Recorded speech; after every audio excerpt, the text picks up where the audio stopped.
Commiserations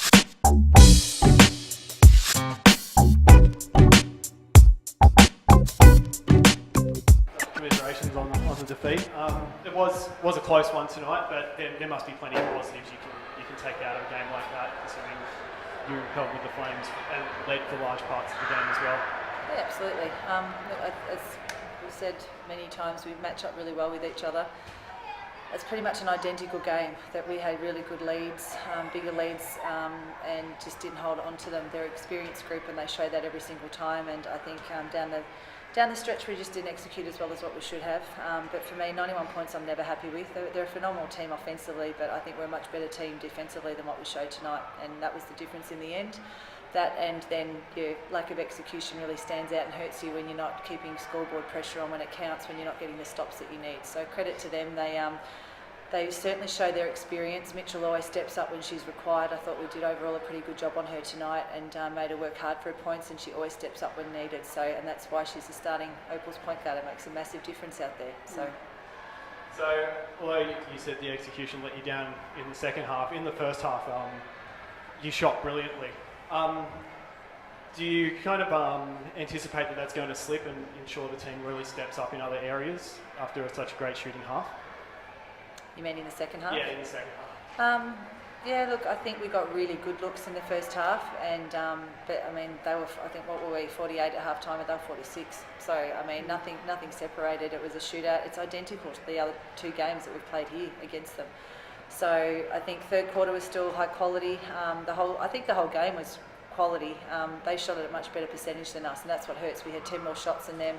I'm really proud of the girls. I think they did a hell of a job today. They looked more tired than what I was hoping. I knew that I was hoping it kind of didn't take a toll. I think it did on a couple of players. They looked a little bit out of sorts than what they normally would be.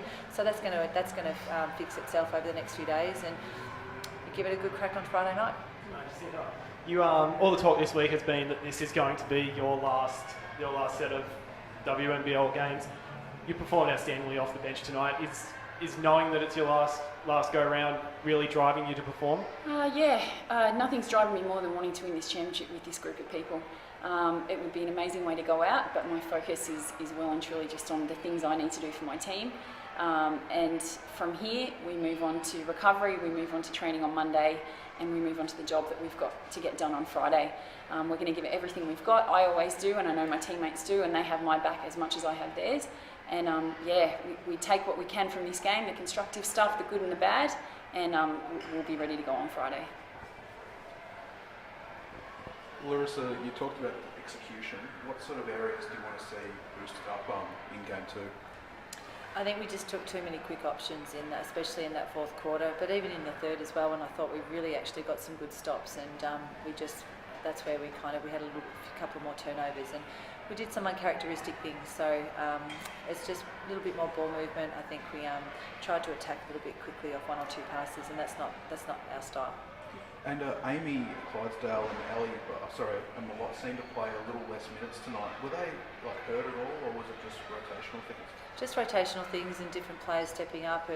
And obviously Sydney went very small as well, which we knew that they would. So we're managing a few bruises and niggles and stuff too. So I think a couple of players didn't quite look themselves out there tonight, and they've been through a lot and done a hell of a job for us. So they'll all be back to themselves next week for sure. What's your level of confidence about how the girls have bounced back in game two, and sort of whether there's enough in the tank to go two big wins? I have absolutely no doubt in my mind that these girls will give it absolutely everything they've got. They have all year, won't change now. They're really hungry and keen, and I think they did a hell of a job out there tonight against a team in Sydney that really they shot phenomenally well from the field and did a really good job and hit some big shots down the stretch. So I think our girls did a really good job tonight. Jacinta, what did you make of how the girls handled the grand final situation tonight, the crowd, the pressure and everything? Yeah, I think everyone handled it well. Everyone was well prepared. Their heads were where they needed to be. Some of our girls, I know it's been said before, like to get up and muck around and dance and do all of that business. Everyone was spot on, ready to go, and had their mind on the jobs. So I know we're going to enjoy getting back to Dandenong with our home crowd behind us. And again, get where we need to be, do what we need to do, and be ready to go. Thank you. Thank you.